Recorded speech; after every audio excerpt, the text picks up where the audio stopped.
राहुल गांधी ने एक रिपोर्टर से यह पूछ लिया कि तुम्हारी जात क्या है और तुम्हारे मालिक की जात क्या है।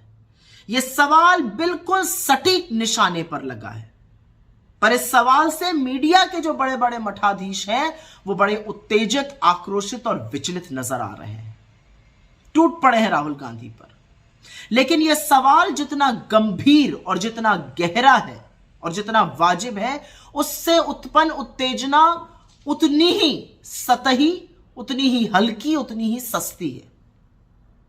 हमारे देश में पत्रकारिता का एक गौरवशाली इतिहास रहा है। जंगे आजादी के दौरान आजादी के महानायकों ने पत्रकारिता के माध्यम से पिछड़ों का, दलितों का, वंचितों का, शोषितों का, उनके खिलाफ हो रहे अन्याय के खिलाफ आवाज उठाई। गांधी जी ने तो अपने अखबार का नाम ही हरिजन रखा था। तब पत्रकारिता व्यवसाय नहीं थी। आजादी आई, पत्रकारिता का व्यवसायीकरण हुआ, और यह सच है कि संपादक और पत्रकार अधिकांश एक ही वर्ग से आने लगे। वो अधिकांश सवर्ण वर्ग के थे और जो उनके मालिक थे वो अधिकांश वैश्य थे।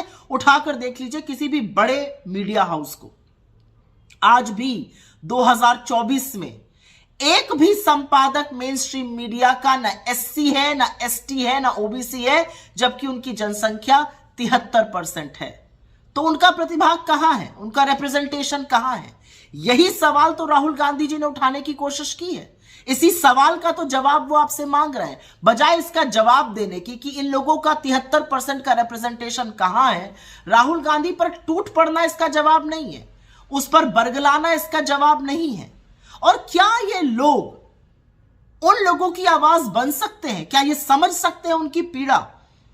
टीवी स्टूडियो में बैठ के ज्ञान देना बहुत आसान है, चले जाइए गांव देहात। आज की तारीख में भी एक ब्राह्मण और ठाकुर को बाबा और बाबू कहा जाता है, और कोई दलित पिछड़े वर्ग का आज भी आपके सामने कुर्सी पर बैठने से अचकचाता है, उसके लिए बेंच लगाई जाती है, अलग बर्तन में खाना दिया जाता है। क्या ये उन दलितों की आवाज बन सकते हैं जो दलित बस्ती तक सीमित है? क्या ये उस दर्द को समझ सकते हैं? टीवी स्टूडियो में चकाचौंध में टाई पहनकर आदिवासियों को वन में रहने की हिदायत देने वाले लोग, उनको कोयला चोर घोषित कर देने वाले लोग, ये बनेंगे शोषितों, दलितों, वंचितों, आदिवासियों, अल्पसंख्यकों की आवाज? नहीं बन सकते हैं। लेकिन असलियत यह है, और यह असलियत बयां करनी जरूरी है, कि राहुल गांधी ने जब मुख्य धारा के मीडिया से सवाल पूछा तो उनकी बेचैनी स्वाभाविक है। पिछले 10 साल से मीडिया जो है वो अपना कर्तव्य भूल चुका है, सवाल नहीं पूछता, उनकी जो विश्वसनीयता है वो शून्य पर है।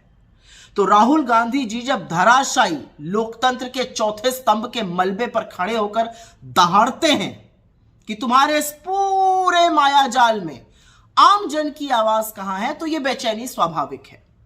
यह बेचैनी स्वाभाविक है, और एक डर भी है।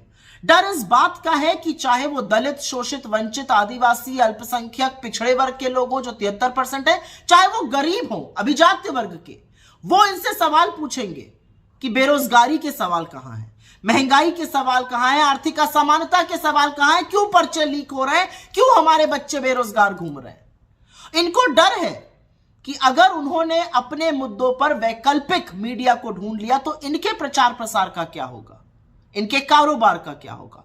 इसीलिए राहुल गांधी जी का जो सवाल है वो सटीक है, क्योंकि सामाजिक चेतना से ही सामाजिक न्याय आएगा, और न्याय तो आकर रहेगा, आप कितने भी आक्रोशित हो जाइए। लेकिन उस झूठे आक्रोश, उस झूठी उत्तेजना, उस टेबल पटकने में एक सवाल का जवाब देते जाइएगा, आपकी टीम में कितने दलित, कितने पिछड़े और कितने आदिवासी हैं।